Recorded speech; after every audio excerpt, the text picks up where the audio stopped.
Hey there, Fix-It Tony here. I am starting with the end product to give you a sense of what's going to happen in the video.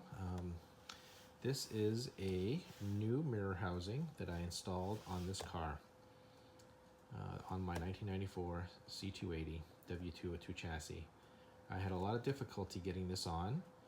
It was not as easy as people or instructions say it would be.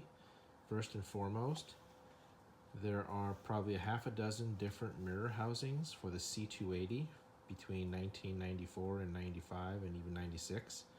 There were, I think, inside the same model year, probably at least one or two revisions, I imagine. So I had a hard time finding the right part. I had to do some modifications. Things were squeaky. And you might get a sense of that when you watch the video. So thanks for sticking with it, and I hope you enjoy it. The problem I'm going to try to address is I have a broken outside mirror cover. This was innocently enough, just walking past it and banging it, causing it to break off. It stays on once in a while, but it kind of does loosen up and eventually falls off. And there's a way that you can remove these normally, and hopefully we can discover what that might be. But what I had to do was replace this unit with a new one. You can sort of see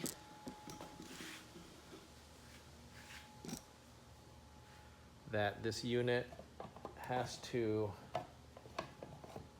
come, there's a plastic piece right here. Let's see if you can see that. So there's this plastic piece, and I think what I need to do is move this mirror in a little bit.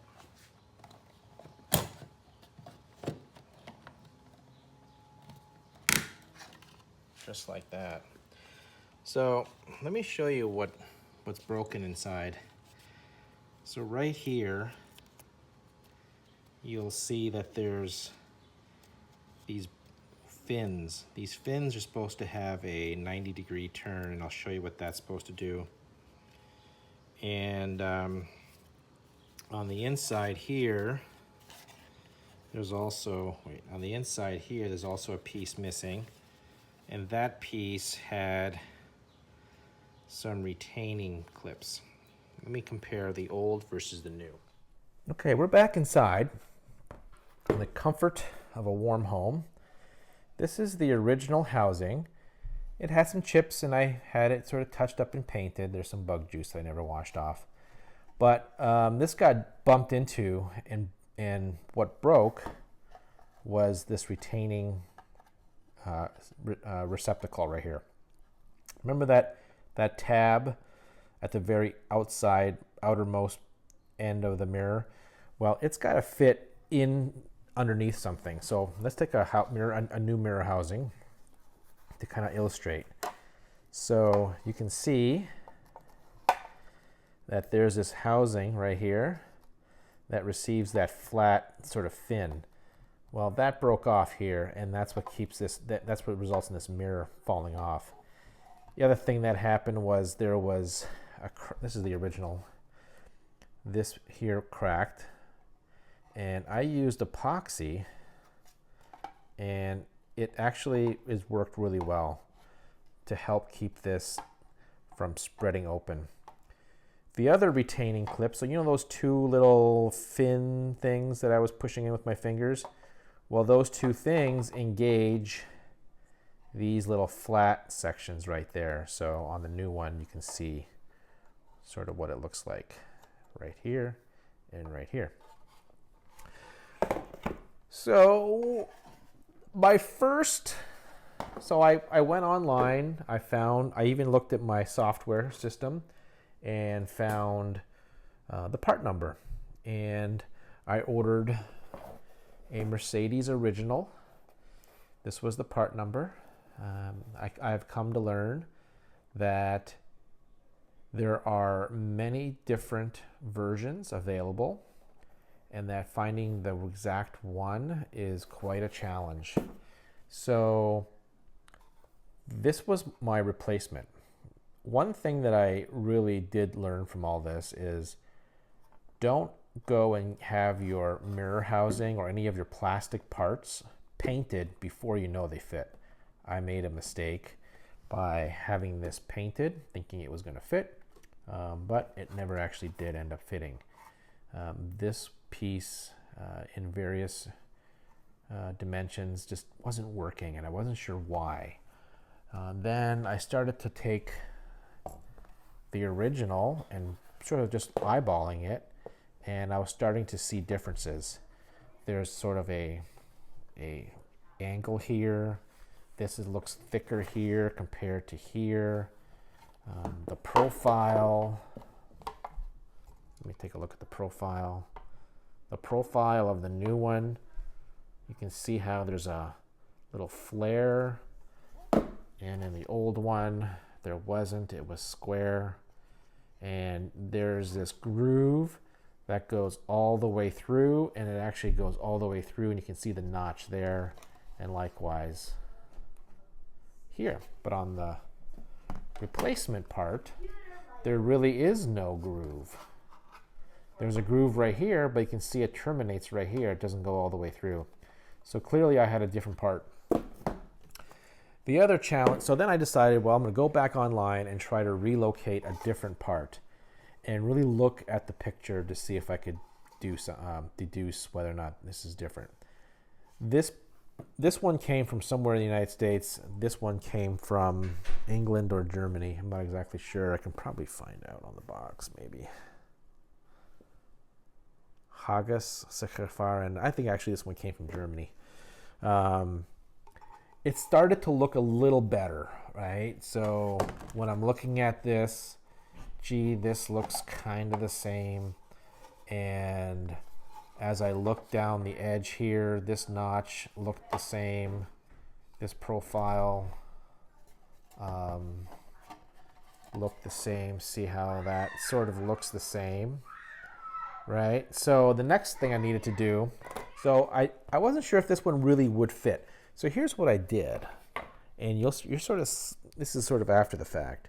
So I actually took construction paper and I traced what I thought would be critical dimensions. I traced the outside of this housing and the outside of the end on the old one, and that's what I got here.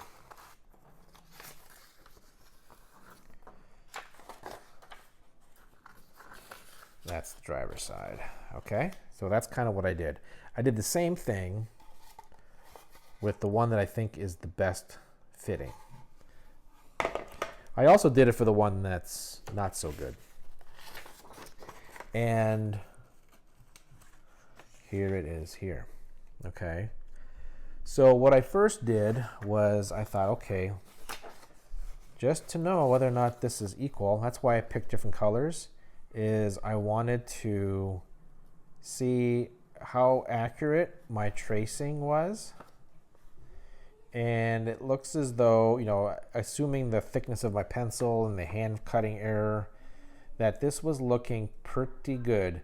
I wasn't sure if, see, there's this like 5,000, 10,000 here showing. I'm not exactly sure, but the profiles, the notches seem to line up. The most important part for me anyway was the corner to corner here to corner here, and that looks like it matches. So I'm feeling pretty good that these two are close to identical on the opening side. So the opening side meaning the part that actually has to slip over the entire mirror, the motor, and frame. Okay, next step. Now, just for giggles, so the blue is the old one. Here is the green, now is the one that I first bought that really wasn't working. I had a heck of a time. So I can see that the green one really is a lot different.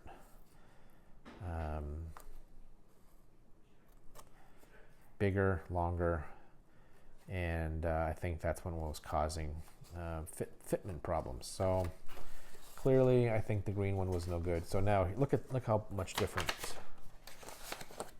the other side was. Look at that big difference, right? Wow. And this was a genuine Mercedes part. So let's go back to this one. Is the original. Blue is the original. Orange is the second one I bought. The housing was like $100 for the housing, and I had to spend about $100 getting it painted by my local paint company. So about $200. So I'm out $200 at least. Again, blue one is the original. Orange one is my second attempt at buying one. And clearly the blue one isn't bigger, so that's good. And it looks as though, again, what you're looking at here is the outside tracing. Now, what I did do was I took a pair of calipers. I took my trusty dial calipers and I measured my thickness sort of all along the way, and I sort of ballpark estimated what is the wall thickness on both the original. So on the original, the wall thickness was 210.210, and on the was 220, on the new one. So the new one's a little thicker. Then I decided, well, what is the distance between what I really don't know if this distance is right, because on the old one it's gone, so I really don't know. But what I did want to do though is measure the thickness here. So my wall thickness is 10th thou off, so this is a little bit thicker. So I don't know what that's going to mean in terms of fitment on my new one, that is. My new one is a little thicker. I needed to also make sure that this was close, right? So I kind of eyeballed the middle, and then I caliper dialed right after the turn. I eyeballed it. Again, you know, I eyeballed it. So I measured there, I measured there, and I measured roughly around there. So that measurement I took on both pieces, and on the new one it's 0.75, 0.65, and 0.682, where on the old one it's 0.686, so not too much different there. 0.65 in the middle, 0.625, so pretty good, and 0.78. So it's the new one is a little bit thinner in some places, but then thicker in others. So it's a slightly different profile. So this is not exactly what I think would be this dimension. Pretty close though. So I'm thinking this is going to work, but I really don't know how hard to push this in or to press and to force it. So I'm gonna go give it a try out in the garage and see what happens. Let's see, this mirror does not like being pushed in this direction. There really is there's a little bit of a spring to it, but it's not a breakaway mirror, okay? And it can go in this direction. And you can see there's a metal clip right there. I'm gonna put a little bit of grease there because I want to make sure that breaks away really well. And it does bounce back. The spring looks to be in good order. How can I get these two to push back at the exact same time? So sometimes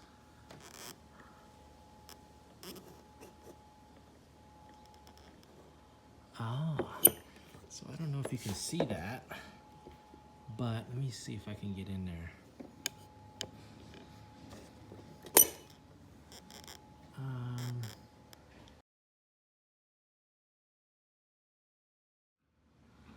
This is the bottom of the mirror. This is the bottom clip, retaining clip. And this right here is a spring that has some oxidation on it and attaches to this bar, and it sort of is the breakaway. I'm gonna try to clean that up. Let's see, first I'm gonna try a really scraggly brass brush.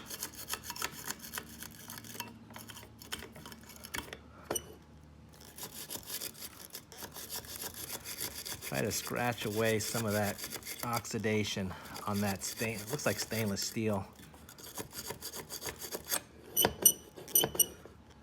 It sounds better, doesn't it?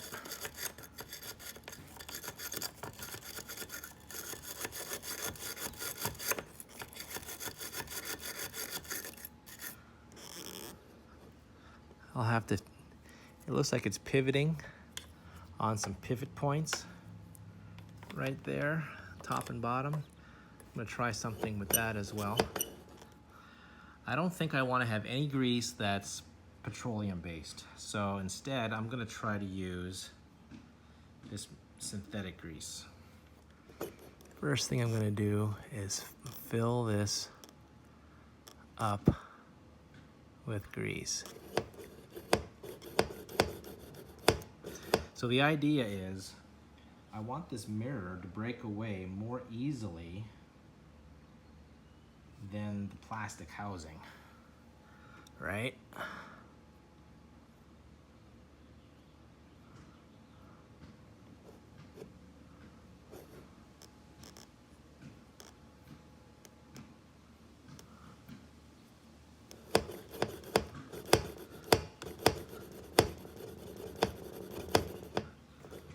All right, it's better. I want to try to put some grease in there. The pin does go all the way through.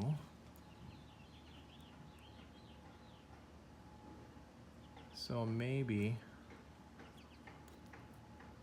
one I might use. The pin is not moving, it's the actually, I'm not going to use the synthetic grease. So what I'm going to do is I have synthetic transmission oil, and I'm going to squeeze it into this hole.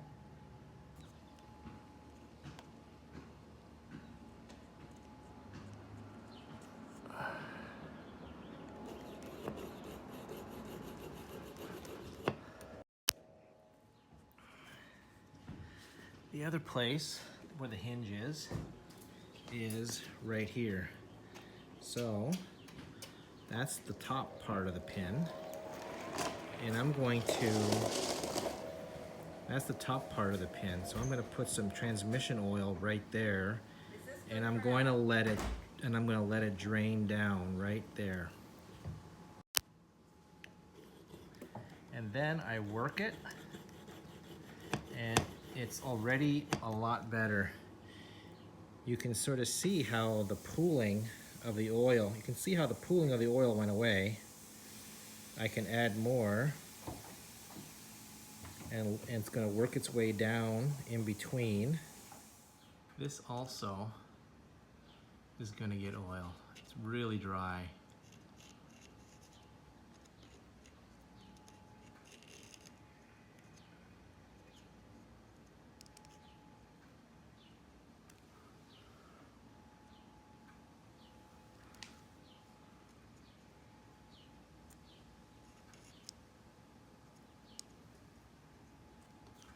This one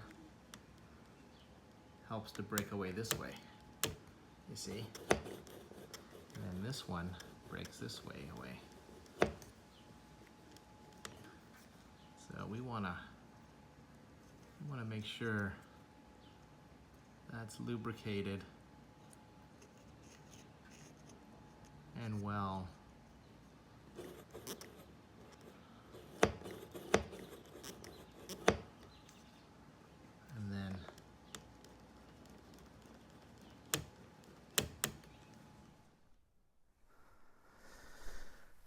so I'm going to try to see what is going on here.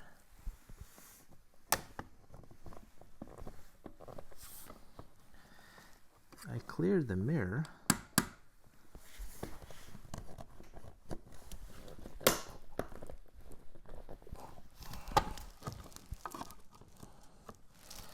I'm looking at the fin,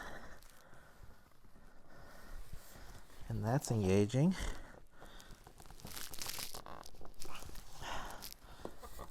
Here's what looks to be happening. The metal, something metallic,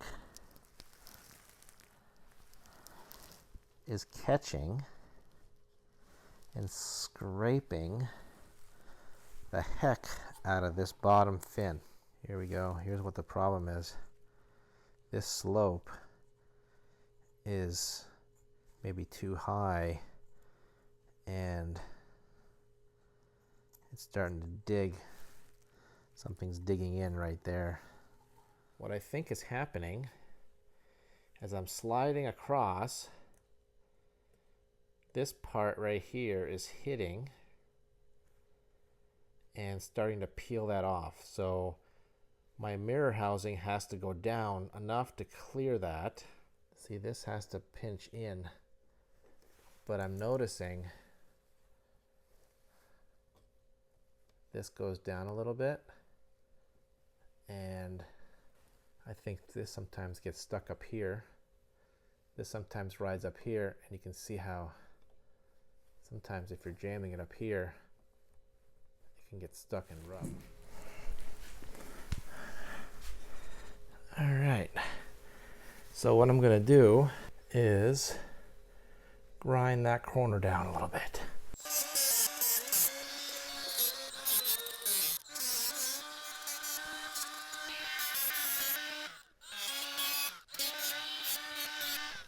I can feel something wanting to give, but it might not be going in far enough.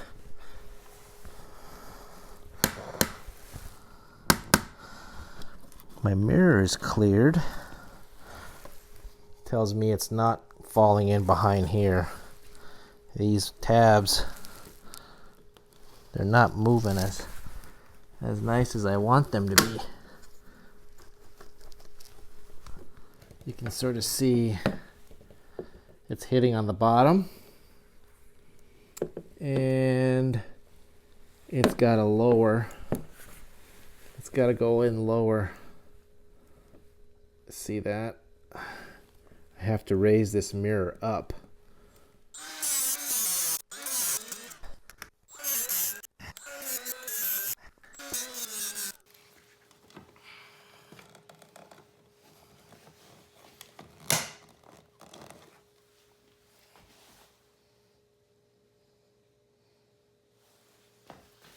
So the top one clicked.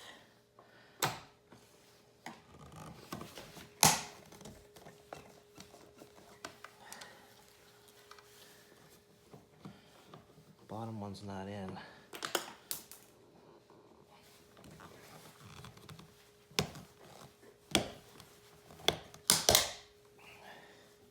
Okay, I heard 2 clips.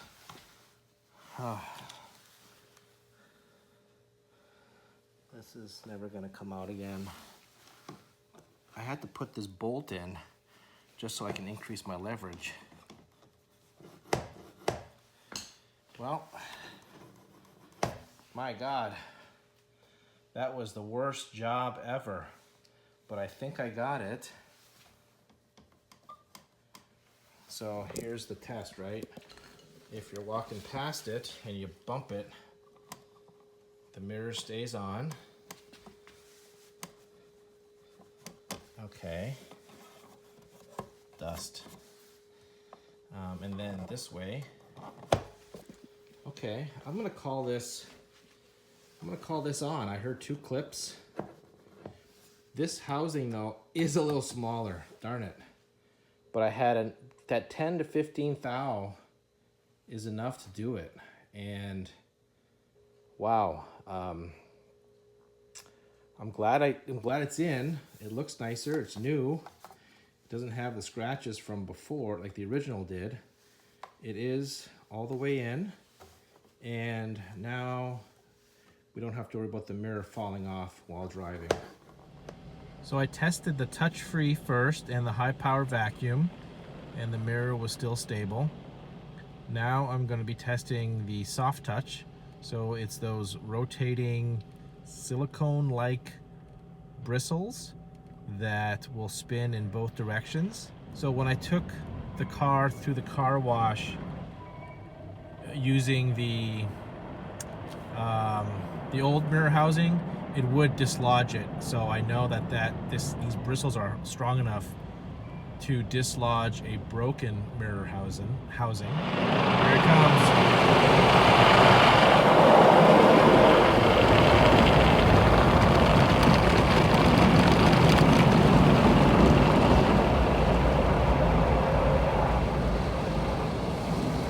It looks good. Now we gotta wait for it to come around the other side, or from the other direction. All right, I think it's getting ready. You can see it in the mirror. The vortex. Oh boy. What's gonna happen? It's right next to me. Here it goes.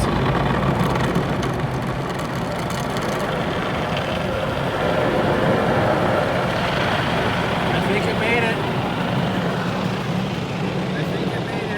I think we're gonna be good, but I'll do a double check when I get out. So I have a double washed car, and I came back home, and the mirror housing is still good. Push it, very stable. Pull it this way, very stable.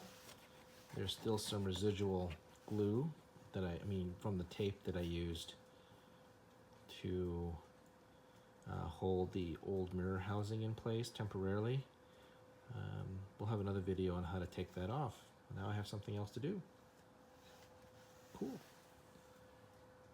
I guess now could be my closeout, which is thank you very much for watching this episode of Fix It Tony, where we replaced a driver's side mirror housing